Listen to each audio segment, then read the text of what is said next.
Good. Excellent. So you have been working in like super inspiring or doing super inspiring work for like 15 years already. Lots of impact. So tell me a bit more about your work and your organization.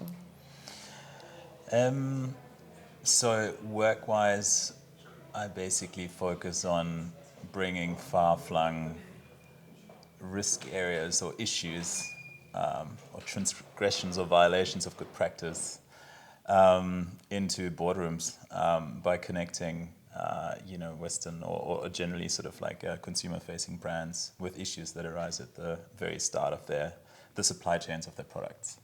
And we do that by creating transparency over entire sub-tier supplier ecosystems. So basically every single company that sits between the brand that you buy in the supermarket or the car that you purchase, all the way to the bottom as to the cooperative or the agricultural company that produces the initial kind of resource that typically makes up the product. Now, once you have that transparency, you can have an informed dialogue with companies over what to do about the issues in supply chains. How do you tackle them? And you need to find ways of connecting them emotionally with the issues at play. Because once you have that connection and understanding, you can then get to solutions that are typically driven or have to be driven through a degree of collaborative action on the ground, in abstract terms. A practical example of that would be, assume there is child labor happening at the bottom of a supply chain in the extraction of a resource. Without knowing that, it's difficult, and without knowing how a company is connected to that issue of child labor at the beginning of the supply chain, it's very difficult to get a company to act up on an issue like that. Awesome. And so maybe what was then, it's a super big area, right? Maybe what is like one of the things that you're most proud of that you have been working on? We've been working on a collaboration with UNICEF, which is it's a brand everybody knows and understands, on de facto removing child labor from community mining areas, or so-called artisanal mining areas, which can be 50,000 people digging around in a mountain, often families or subsistence sort of supporting activities where kids are sometimes forced to work in tunnels of 50-meter depth, not seeing daylight for hours, or in fact being sort of pulled into support activities from carrying heavy bags of raw materials, or in the worst case, underage girls being forced into sexual exploitative type of practices. And we've managed to get several companies in the world to support us in putting a program in place whereby we identify these types of activities or areas where these violations are happening, engage with the stakeholders around the areas where these are happening, and then get the children out of those situations into a program that is then managed by UNICEF, because they have to sort of reach into the communities to actually change understandings within communities over that worst forms of child labor is a bad thing, engaging with schools, etc., over awareness raising opportunities to ensure that families from the onset basically don't bring their kids there, and at the same time also create opportunities for them to have a better future. Wow, big work, important work. What's just an example. Yeah, there's more, I'm sure. So what is your motivation in doing this, and doing this also like in the long term, right? Yeah, I've been doing it for a long time. I think I grew up in Europe, not really having visibility of extreme poverty in my day-to-day. Of course, there's poverty in Europe. It's just not to the same scale as it's happening in many developing countries. And after university, I kind of, for the first time, got into an extreme poverty context and tried to question my entire life plans. I was about to become an advertising executive, and then sort of like did a 180 and decided to work on the issues. And I think it took me a good 10 years or so to figure out how I can actually best get involved in it. And I started in journalism, traveling around conflict zones, trying to figure out how weapons would even get into these environments, how they're financed, what type of role do raw materials play in that space, how are these extracted, and so I got to that sort of topic. And just seeing kids in these types of situations that I was describing earlier live basically is not something that you'll forget. Yeah. And as a result, that was one motivational kind of like force to do something about it.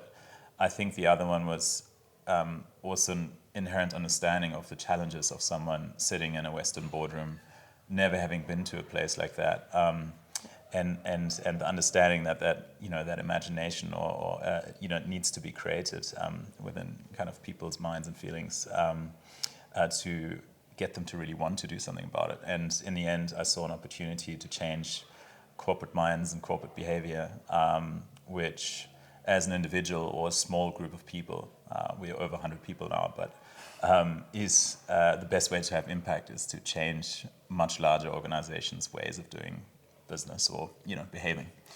And that's an avenue I intend to pursue further as well. Awesome.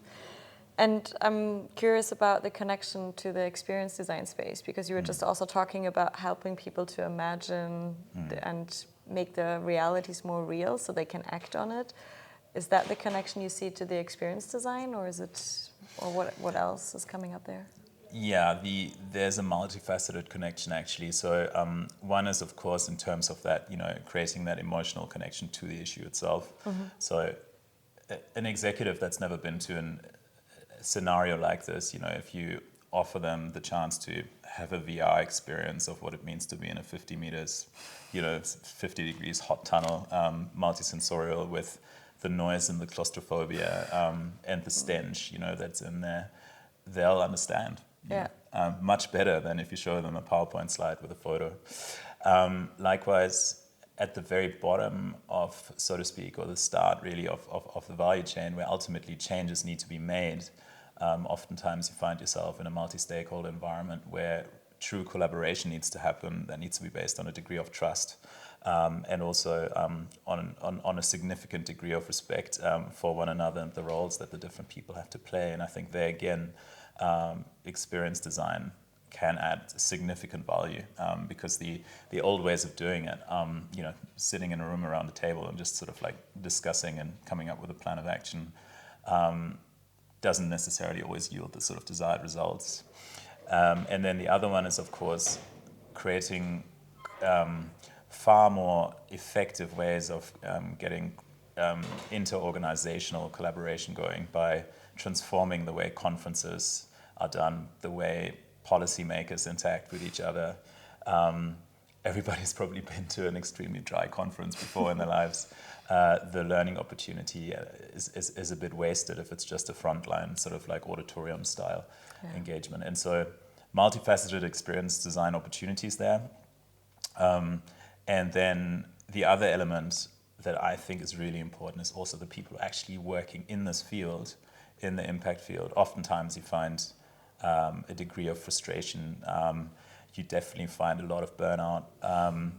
And I think experience design has a role to play in actually making this engagement and personal effort that one puts in much more sustainable by offering kind of healing spaces or ways of kind of like dealing with some of the impressions that one gathers as one undertakes this type of work.